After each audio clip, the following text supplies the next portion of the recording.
Tiger on the right here from 2015. Tiger from today on the left. I do realize the camera angles are slightly different. The camera does move slightly. I have circles around the ball at address to show that. But if you look at on the right here, you see him on the backswing drop down and then look at the head creep towards the ball. So obviously, if you're doing that, the center of mass is going what? Out towards the toes. So the weight's going out towards the ball of his feet.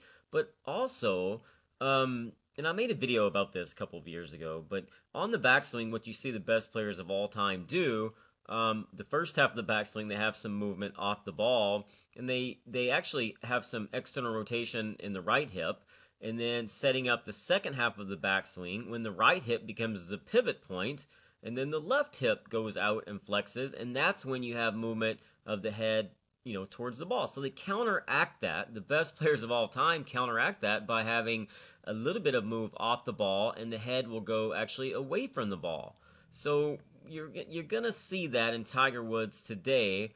Watch the backswing here. Watch him creep slightly away from the red line there. See him gather space on the backswing on the first half before he drops, as opposed to the one on the right. Let's watch that again.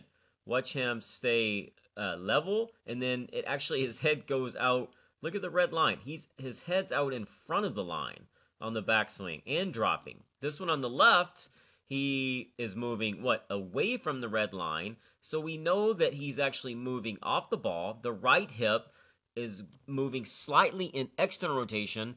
The left hip is the pivot point on the first half of the backswing. And then the second half of the backswing, after he's moved off the ball, then the left hip flexes, right? And he drops, which everybody does. But look at the head position there. Yes, it's dropping, but is it out in this point? No, it's not in front of the line. This one on the right, he's clearly way in front of the circle. And then jammed and just jumps up. He can hit it right, he can hit it left. There's no space to rotate. This one on the left, yeah, I mean, he drops, but at least he's got room now to rotate. And yeah, the rotation is not a whole lot better with the lower body, but he's not fighting it. He looks, on the right, he looks full of effort. Looks like he's fighting it. So if you look back at, we'll bring up Tiger.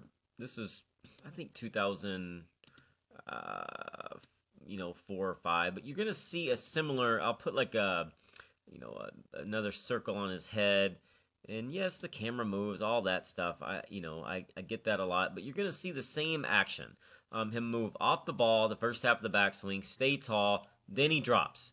Okay, this is better. It's even better than the one from today. But you see him stay taller, move off the ball, first half of the backswing, and then the left hip is going to flex, like everybody does, then he drops, and then there's room to rotate. So it's marginally better. Today, actually, it's a lot better than it was in 2015. It's not Tiger Woods 2000 or even 2005, but the proof is in the pudding. He drove it overall a lot better this week, and it was encouraging to see him have some of these movements of the past, especially on the first half of the backswing. These moves, if you have a better first half of the backswing, the second half's going to be better, which makes transition better, and then ultimately gives you space to rotate. So Tiger Woods is maybe not 100% back, but definitely looking better and moving in the right direction. Cheers.